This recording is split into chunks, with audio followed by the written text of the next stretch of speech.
পরবর্তী যে বড় খবরের দিকে নজর রাখবো, নতুন বছরের শুরুর দিনেই কেঁপে উঠল জাপান। ভয়াবহ ভূমিকম্প জাপানে। রিক্টার স্কেলে কম্পনের মাত্রা ছিল 7.6। শক্তিশালী ভূমিকম্পের পর ইশিকাওয়া, নিগাতা ও তোয়ামা অঞ্চলের উপকূলীয় এলাকায় সুনামির সতর্কতা জারি করেছে জাপানের আবহাওয়া সংস্থা। এই বিষয়ে আরো বিস্তারিত জানবো, আমাদের সঙ্গে রয়েছে আমাদের প্রতিনিধি রাজীব। রাজীব, দেখো, যেমনটা জানা যাচ্ছে, ইংরেজি বছরের প্রথম দিনেই কিন্তু ভয়াবহ ভূমিকম্পে কেঁপে উঠল জাপান। বিস্তারিত কি জানা যাচ্ছে? দেখো, প্রথমেই বলি যে আজকে ইংরেজি বছরের প্রথম দিন, এবং এই প্রথম দিনই সারা বিশ্বের কাছে অত্যন্ত খারাপ খবর যে জাপানে 7.4 রিক্টার স্কেলে ভূমিকম্প হয়েছে ভোরে, এবং তাতে এখনো পর্যন্ত ব্যাপক ক্ষয়ক্ষতি হয়েছে। সেটা জাপানের প্রধানমন্ত্রী তিনি যেটা সাংবাদিক সম্মেলন করে কিছুক্ষণ আগে জানিয়েছেন যে তারা হিসেব করছেন কত ক্ষয়ক্ষতি হয়েছে, এবং প্রাণহানিও হয়েছে। বহু জায়গায় বিল্ডিং ধসে পড়েছে, এবং এই ঘটনার পরই কিন্তু সুনামি সতর্কতা নর্দার্ন কোস্টাল এরিয়া এবং ওয়েস্টার্ন কোস্টাল এরিয়া জাপানে, সেখানে সুনামি সতর্কতা জারি হয়েছে। ইশিকাওয়া, নিগাতা এবং তোয়ামা, এই তিনটি অঞ্চলে কিন্তু সুনামি সতর্কতা জারি করা হয়েছে, এবং সমস্ত কোস্টাল এরিয়া থেকে সবাইকে চলে যেতে বলা হয়েছে দ্রুততার সঙ্গে। কারণ 5 মিটার এবং যেটা 16.4 অর্থাৎ 16.4 অর্থাৎ এতটা জলোচ্ছ্বাস হতে পারে, যার ফলে এই প্রদেশের বহু জায়গায় কিন্তু জলপ্লাবন হবে। এবং জানো যে সুনামি সতর্কতা থাকলে পুরো যে মানুষ কিন্তু পুরো নদী সমুদ্র কিন্তু একদম গ্রাস করে দেবে। সেই জন্য কিন্তু সমস্ত ওখানে মাইকিং করে, যেটা আমাদের কিছুক্ষণ আগে আমি দেখছিলাম প্রধানমন্ত্রী সাংবাদিক সম্মেলন, তিনি ওখানে যে মাইকিং করে এবং ওখানকার যে প্রশাসন তারা সরিয়ে নেওয়ার চেষ্টা করছে। সমস্ত মানুষকে উপকূল অঞ্চল ছেড়ে চলে যেতে বলা হয়েছে। এখনো পর্যন্ত কত মানুষ মারা গেছে সেটা কিন্তু এখনো পর্যন্ত জানা যায়নি। জাপান মেট্রোলজিক্যাল ডিপার্টমেন্ট তারা কিছুক্ষণ আগেই সুনামি যে সতর্কবার্তা দেওয়ার পরই প্রশাসন এখন দ্রুততার সঙ্গে সরিয়ে নেওয়ার কাজ করছে। কিন্তু যেটা দেখা যাচ্ছে যে ক্ষয়ক্ষতি, যে বিভিন্ন জাপানি টেলিভিশন চিত্রে যেটা দেখা যাচ্ছে যে ব্যাপক ক্ষয়ক্ষতি হয়েছে। বহু বড় বড় বিল্ডিং কিন্তু ধসে পড়েছে।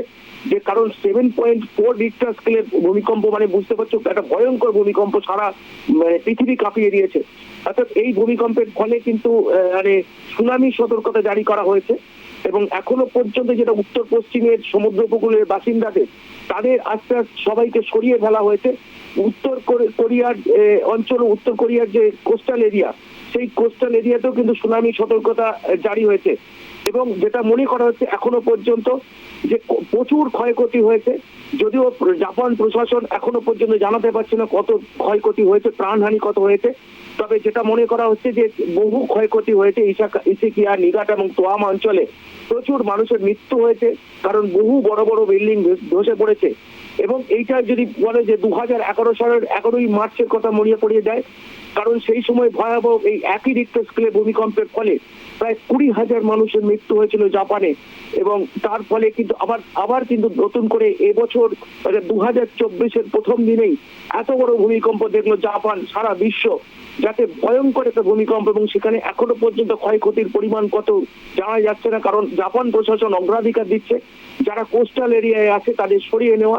কারণ ভয়ঙ্কর সুনামি আসবে, সমুদ্র একদম খুলে ফেটে কিন্তু উঠবে, চলে আসবে একদম পাড়ের দিকে। অর্থাৎ এই ইশিকাওয়া, নিগাতা এবং তোয়ামা অঞ্চলে প্লাবিত করবে এবং ভয়ঙ্কর ঢেউ আসতে পারে।